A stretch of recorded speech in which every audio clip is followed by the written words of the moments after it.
What is the take-home message of the show, so to speak? What is the story that Bearden is telling us? What is the story that the show is telling us in the particular juxtapositions that we see? And there's a lot of answer that could go with that, but one answer that I want to suggest that you think about as you go through the show that may not meet the eye right away is that whereas the Odyssey is so substantially a story of men, and whereas a big third of the story at the beginning is all about Odysseus' son and his finding his way, Bearden flips things and makes this a story where it's one woman's story after another. It's a story about powerful women who are shapeshifters and who are people who can make things happen. I grew up in Washington, D.C. on 7th and Taylor Street, and there was a kid on our street whose name was Odyssey Lane. This was during the period of very strict segregation, where in Washington you knew where you lived because of the color you were. And so I didn't see white people passing by now and then through the neighborhood. And to me it's very moving that Mr. Lane, who cut hair for a living, and Miss Lane was a housewife, saw this little thin-legged girl as Odyssey.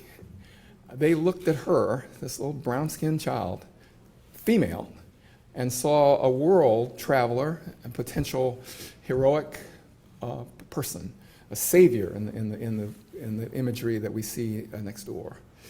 More than Homer, this is a story about identity. James Baldwin and Ellison and others have said this is the American question. Who are we? What are we? How can we hold all the different parts of ourselves together? And Bearden raises the question by making every single character in his version of the Odyssey as black as he can get them, to say, here they are. And it's as if to say, he wants his viewers, white and black, to see, as Mr. and Mrs. Lane did, a whole world in these black figures.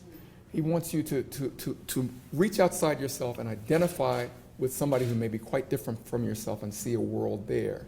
He said he wanted to make sure that his black viewers, African American, and others, saw themselves in the story, but there's something else too, where he's wanting others to participate and see themselves in a story that's not necessarily theirs in terms of skin color.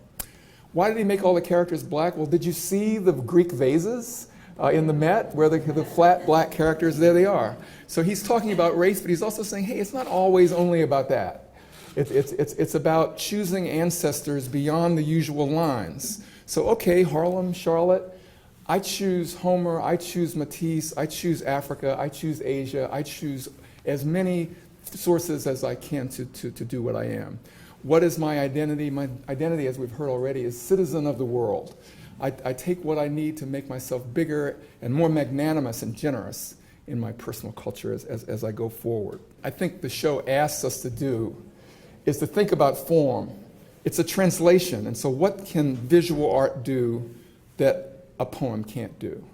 What does seeing it in this way, do that seeing it on the page doesn't quite do in the same way, nothing like the same way? I asked Toni Morrison about something like this at one point, and I said, you do Circe and Bearden does Circe, and what's the difference? And she said, well, you know, I can do a lot on a page, you know, and she was saying, like, I'm Toni Morrison, but she said, but then she said something I'll never forget. She said, but by the time Romy took out that knife of his and started slashing at the paper, he could do things I couldn't do.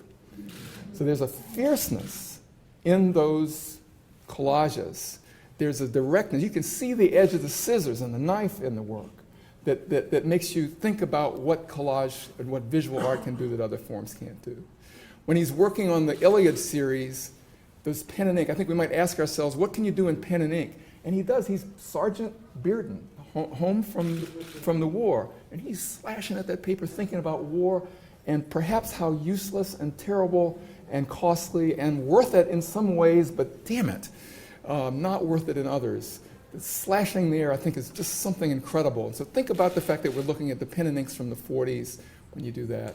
You'll see the watercolors, and I think you'll be reminded of the fact that he's depicting a very watery tale, this Odyssey. He's thinking about the baptism. That's why that's in the show, and how water can save you. You can drown in the water as well. Poseidon is the king of the water, so he'll swim right through there and kill everybody, as he surely does, except for the one that the sister saves. So he's thinking about water and watercolor. Sometimes the water's running off the page. They come after the collages, so it's interesting to think.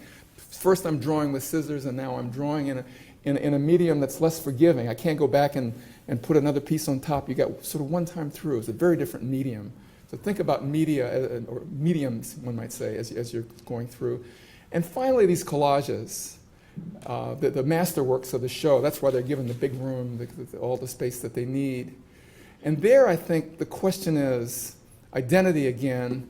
How can I cut pieces that are Asian and put them next to the ones that are obviously European and African, and show how layered we are as a community, as individuals? People sometimes write about Bearden and say, oh, the fractured black community.